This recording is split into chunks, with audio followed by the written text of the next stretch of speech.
time, but Oxford should be like Sodom and Gomorrah, for there is nothing but the spawn of Satan.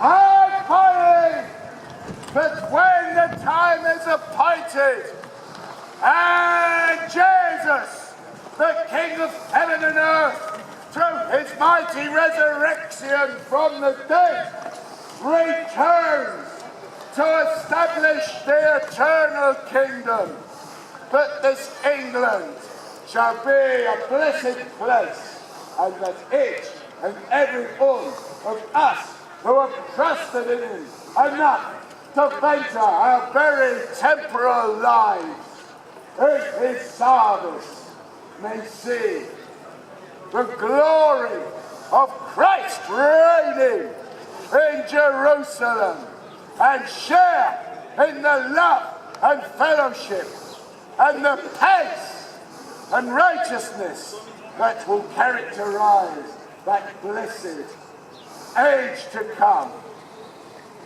Amen. Amen. Amen. Thank you. Ladies and gentlemen, you've gathered in vast numbers, therefore we shall perform. Ladies and gentlemen, we are Colonel John Pickering's Regiment of Foote. We are one regiment of the very, very, very famous Sealed Knot Society. The Sealed Knot Society is celebrating its 50th anniversary. Yes, we've been around that long, and some of our members can remember its construction. You'll probably tell who they are. So for the next 20 minutes or so, we're going to wow you with an intricate and complicated display of drill. If you believe that, you believe anything. And yes, it's very, very hot. You're hot, we're even hotter. Look at the pikemen. Look how hot they are. So, ladies and gentlemen, without further ado, to begin our display, I'm going to pass you over to the big cheese, the head of our regiment, the man with the flag, and the man, sometimes with a plan, Major Ball. The big cheese, the top dog, the head honcho. Good afternoon, Huntingdon! We are in Huntingdon, right? Today, yes. Right, yes, good afternoon, Huntingdon. Thank you for that rapturous applause. Oh, thank you. God, that was slow. We live for the applause. I don't even need microphone. What you see arrayed before you, I'm going to shout at you, I think it's more authentic. What you see arrayed before you, in fine 17th century style, is the finest regiment we have ever seen fit to put forward to present our display to you. Before you, arrayed in battle formation, is me as ensign, carrying this, the colour. This is our regimental identifier on the battlefield. It's what makes us who we are. It's what we fight for. I've got to defend this with my life. If needs must, I have to take this off the pole, wrap it round my body, and fight to the death. If this is taken from me, the regiment is disgraced and disbanded, dishonoured. Ooh, don't like dishonouring it. So therefore, as I like to say to the troops, I'm clearly the most important man on the battlefield. Now, believe it or not, 400 years ago, thankfully, there was no Twitter, no social media, no carrier pigeons on the battlefield.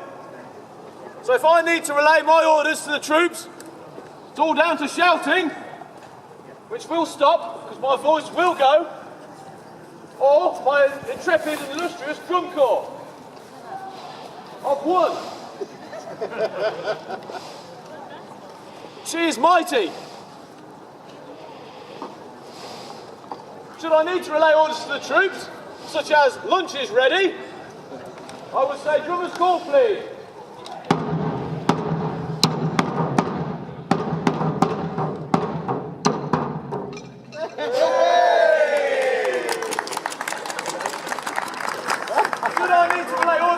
troops, such as punches ready, I would ask the drummers to play drummer's call, please.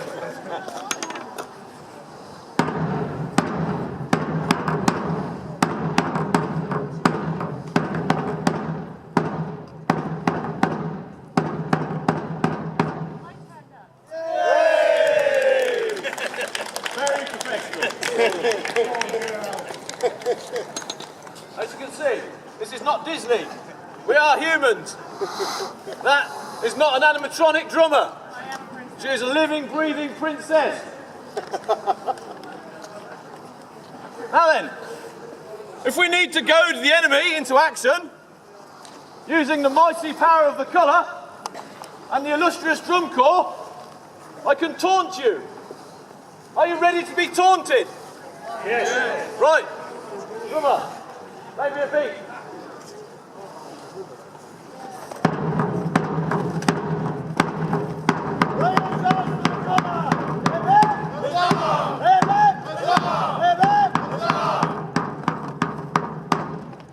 Are you feeling taunted yet?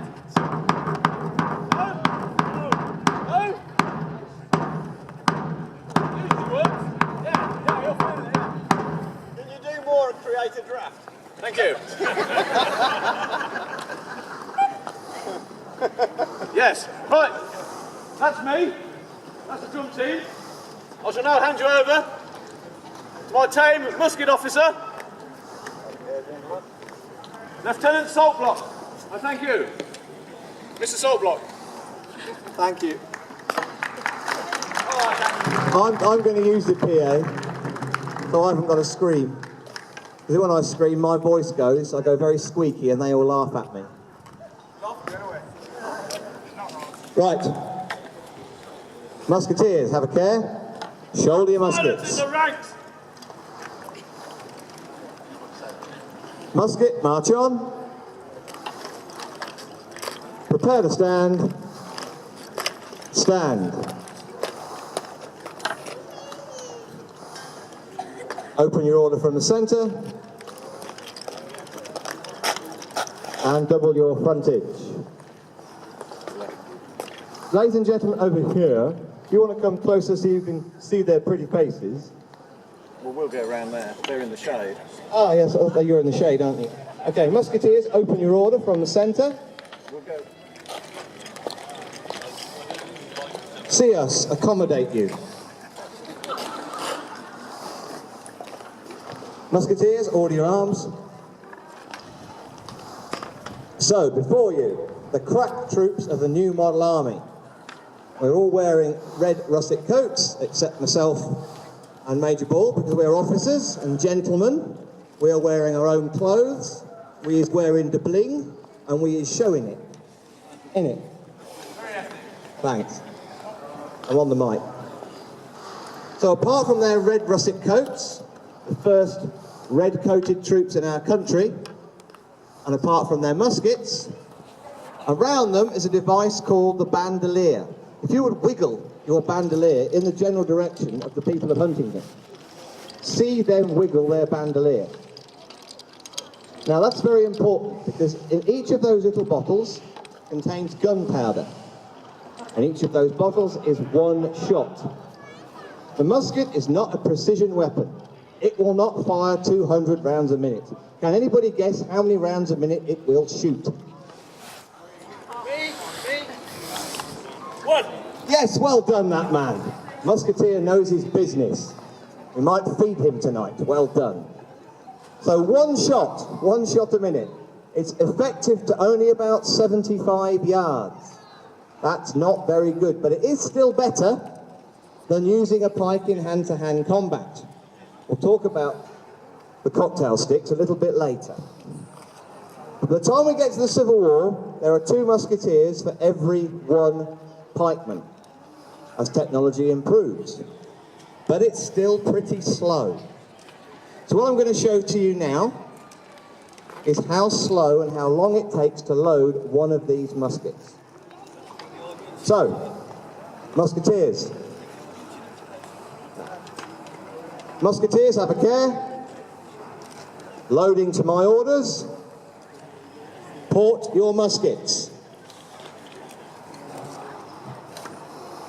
Open your pans. Clear your pans. Prime your pans.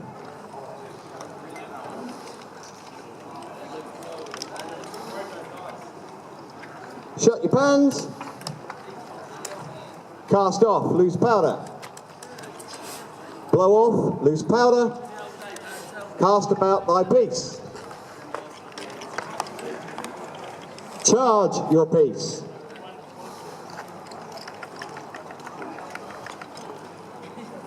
Charge with wad and ball.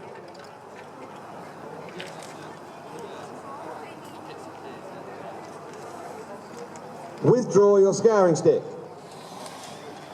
Shorten your scouring stick. Ram home the charge. Withdraw your scouring stick. Shorten your scouring stick. Return your scouring stick. Port your muskets. Cock your match.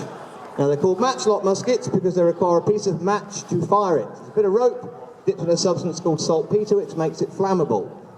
The more experienced members of my musket block have flintlocks because they're a little bit, they're less fiddly, and these gentlemen are very old, so it's easier for them too. So, musketeers, looking at someone you don't like the look of.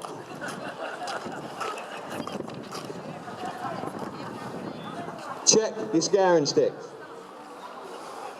Present your pieces. Prepare to give fire. Wait for it, people. You'll poo yourselves. Prepare to give fire. Give fire! Death-defying. Ladies and gentlemen, give them a round of applause.